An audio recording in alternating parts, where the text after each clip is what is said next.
know, it's like there are plenty of heterosexual women who would say, I have a hard time wanting to have sex with someone who wants to look like a woman or dress like a woman. Well, you know what I'm having a harder time with?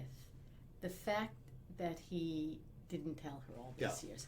So that if I discovered that, that's what would get to me, is that you didn't trust me enough, that you felt you could confide in me. Yeah. You know, because as we've talked about on the show, intimacy and stability, and how successful relationships rely on intimacy.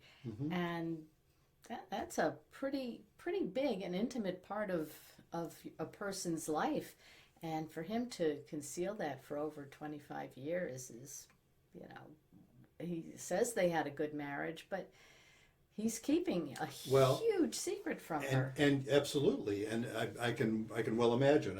You know, if I put myself in a similar situation, I could imagine that sort of hurt and shock that you know, you didn't trust me with this information. You didn't trust me to be intimate and tell me these things. Right. It's interesting because I also can sympathize. I mean, it's a problem, isn't it? I can sympathize with his worry about that precisely because he does love his wife, didn't want to lose her.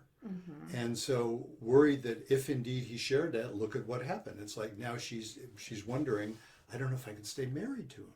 Yeah. You know, that's a really tough thing. Well, that's, I think, the betrayal too. I mean, they could have worked it. He could have worked this out years ago with her.